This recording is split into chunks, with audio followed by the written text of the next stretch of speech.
All right, lesson 3, moving on in our unit. In case you are not at school and you needed to get caught up, or you had some trouble during class and you wanted to watch it, here's another brief, well, it's not brief probably, but yeah, I'll take you through lesson 3.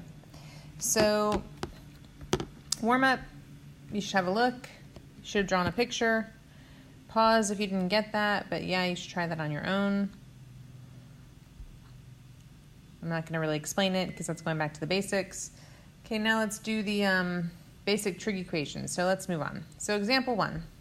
Solve the following on the interval from 0 to 2 pi. So including 0, excluding 2 pi, because you know you go around once, so we don't need to overlap the 0 and the 2 pi. Anyway, I'm writing my 3 ordered pairs here. Pi over 6 is the ordered pair of root 3 over 1 and 1/2. Pi over 4 is 1 over root 2, 1 over root 2. And pi over 3 is 1/2 root 3. Remember, your x-coordinate is your cosine and your y-coordinate is your sine. And to get tangent, you just do y over x, or sine over cosine. So when will the x-coordinate equal root 3 over 2? Well, that is when we have a value of pi over 6. So when will cosine be positive? Well, now you just do the ASTC. Cosine's positive in the first and fourth quadrant. So we know we have a reference angle of pi over 6. So one of the answers is pi over 6. And then if we go all the way around until we get to a reference angle of pi over 6, my second solution possibility to produce a positive answer is 11 pi over 6. All right, next one. Sine of theta equals negative root 3 over 2. Well, when will the y value equal negative root 3 over 2? And we can see that's when we have a pi over 3 as our reference angle. We do our ASTC. Sine is negative in the third and fourth quadrants. So we need to do reference angles in third and fourth quadrants where we have a pi over 3 here and then a pi over 3 here. So we go 1 pi plus pi over 3. So that's an answer of 4 pi over 3. And then we go 2 pi minus pi over 3, or just shy of 2 pi, which is 6 pi over 3 is 2 pi. So pi over 3 shy of that, so that's 5 pi over 3. So here are my 2 answers for letter B. For letter C, when will tangent of theta equal negative 1? Well, we do our ASTC. Tangent is negative in the second and fourth quadrants. We can only get a 1 when both tangent and cotangent, the x and y coordinates are the same. So the x and y coordinates are the same when we have pi over 4. Well, we need a reference angle of pi over 4 and a reference angle of pi over 4. So we are just pi over 4 shy of 1 whole pi, which is going to put us at 3 pi over 4. And then we are just shy of 2 pi by pi over 4. So that's going to give us 7 pi over 4. So there are our answers to exercise 1. Okay, exercise 2. If you just generally look at exercise 2, part A says solve sine of x equals 1/2, and we give you a domain restriction, from 0 to 4 pi. For 2B, it says solve for sine of x equals 2, but we have no domain restriction, so what is the difference? Well, remember, if you're going around, we can get 2 answers for when sine is positive 1/2, because sine is positive in the first and second quadrant, but we can do it again, and we can do it again, and we can do it again, and we can do it infinitely, so this is going to produce an infinite amount of solutions. Whereas this letter A is only going to go around the unit circle twice. Or, if we think in terms of the sine curve, right, it's going from 0 to 2 pi, and then from 2 pi to 4 pi. So when will sine equal 1/2? Well, we should have 1, 2, 3, 4 solutions. Now we have to find them. So go up here to our ordered pairs. When will sine, which is our y value, equal to 1/2? That's when we have a reference angle of pi over 6. We want it to be positive, so sine is positive in my first and second quadrants, right? Right here, my first and second quadrants. So it's 5 pi over 6 and pi over 6. Now, how do I get my next 2 answers? Well, remember the period of a sine curve is equal to 2 pi. So from pi over 6 to the next one is going to be 2 pi later. Well, 2 pi is equal to 12 pi over 6, so my next one is 13 pi over 6. And then, of course, we have the same thing here. We have 5 pi over 6 plus 2 pi, which is 17 pi over 6. So these are my 4 solutions given this domain restriction. Now, what happens when we do letter B?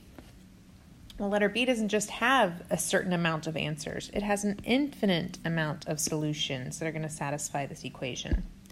We know we have a reference angle of pi over 6, and we know we have a reference angle of 5 pi over 6. Those are the 2 places in one rotation around the unit circle or in one completion of drawing the sine curve. We have 2 solutions.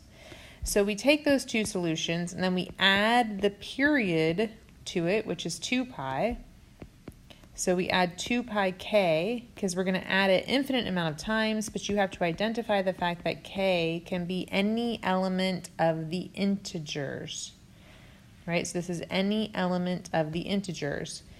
And we call this right here the general solution. So the general solution. So we're not giving a domain restriction, so it's just in general. We would take our first 2 solutions and then we're going to go around and around or keep going on a period of 2 pi. So we can go backwards and forwards. We can subtract 2 pi by putting in a -1, -2, etc. Or we can add moving forward. Okay, if you need some more clarification with that, then you should seek out your teacher. So what you have to do when you're doing these solving trig equations is you have to pay attention to, has the domain been restricted or not? Is there an identified domain? If there is, like example 4, then you know you're going to have a certain amount of solutions. If there is no domain restriction, then you have to make the general solution and have these 2 pieces. What is its period that you're adding over and over? And you must identify what k is. If you don't identify k, then it could be any number, which is going to be a false statement. It has to be integers. So be careful there. All right, you might want to pause, try some of these on your own, and see how you do, because I might not explain step by step. Okay, if you've paused, you might want to fast forward. So we first have to move the 2 over, divide by √2. If you don't want to work in your reciprocal functions, you can rewrite this as cosine of x equals √2 over 2. It's negative. So when will cosine of x equal negative √2 over 2? Well, that's when we have a pi over 4 as our reference angle. So remember, that happens twice when it's equal to negative √2 over 2. Negative √2 over 2. So it happens in my second and third quadrants. So that is going to be x equals 3 pi over 4 and 5 pi over 4. But because we do not have a domain restriction, we have to add the 2 pi k, because cosine has a period of 2 pi. And then we have to identify the fact that k is an element of the integers. So we have to create the general solution. So this is my answer to exercise 3.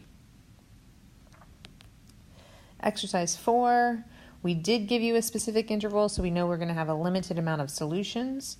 Well, here, the first thing you're going to do is move the -1 to the other side by adding 1, and then basically you're going to factor. You can say let a equal to sine of x, and then you would have 2a squared minus 3a plus 1 equals 0, and you'd get 2a minus 1, a minus 1. So a equals 1/2, and a equals 1. So now instead of having my a's, I'm going to have my sine. So 2 sine x minus 1 and sine of x minus 1. So I have 2 different possible solutions. I have 2 sine of x minus 1 equals 0, so therefore sine of x equals 1/2. Or I have sine of x minus 1 equals 0, so sine of x must equal 1. So when will sine of x equal to positive 1/2? Again, those ordered pairs. Sine of x is equal to my y-coordinate, so it's going to equal 1/2 when it's at pi over 6. But there are always 2 solutions, right? So, it's going to equal 1/2 at pi over 6 in the first and second quadrant. It's pi over 6 and 5 pi over 6. When will sine equal to 1? Well, that's right here. That is going to be at your pi over 2, right? So right at the unit circle. So these are my 3 solutions because I do have a limited domain. So my answers are pi over 6, 5 pi over 6, and pi over 2. Okay, number 5. Again, no domain restriction. So you really have to pay attention to that, right? No domain restriction, which means we are going to come up with the general solution. Go ahead and try it on your own. Otherwise, you can follow along with me.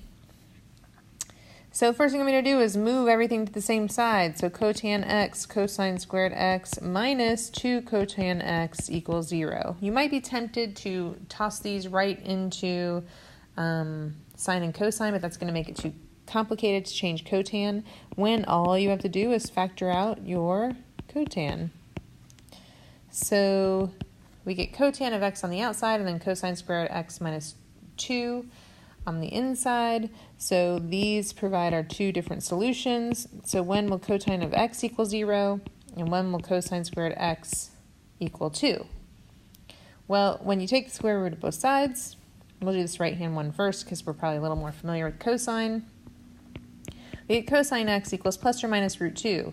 Well, let's recall, plus or minus root 2 is greater than 1. Can cosine ever be greater than 1? No. Or less than negative 1? No. So this is a no solution. It doesn't work. So now we're going to focus in on the cotan of x equals 0. So when will cosine of x equal 0? Well, you could break this up into cosine of x over sine of x if that helps, because I don't necessarily remember when cotan of x equals 0. So in other words, we need to find out when cosine equals 0, because 0 divided by anything is going to be 0. So when will cosine equal 0? Well, cosine is associated with the x coordinate. So that has to be at my pi over 2 and my 3 pi over 2 because that's 0, negative 1, and 0, 1. So my 2 answers are pi over 2 and 3 pi over 2. Now what do we do with that? Don't forget it's the general solution, so you have to add your 2 pi k where k is an element of the integers. Oops. So x equals pi over 2 plus 3 pi over 2. Now, if you knew that cotan was just going to be pi over 2, you could, do we have to do pi over 2 and 3 pi over 2 plus 2 pi k? No, you guys might realize that actually you can just do pi over 2 plus pi k because tan and cotan have a period of pi, and 1 pi later you get 3 pi over 2 and then you continue. So you also could have made your answer like this. Pi over 2 plus pi k, where k is an element of the integers. Oops, getting a little sloppy here. But if you left it like this, it's going to be fine. We're going to accept either of these answers. They are both A-OK. Yeah. Okay, moving on. Let's see. I need to shut it down. Maybe I'll shut it down for these last couple. Start a new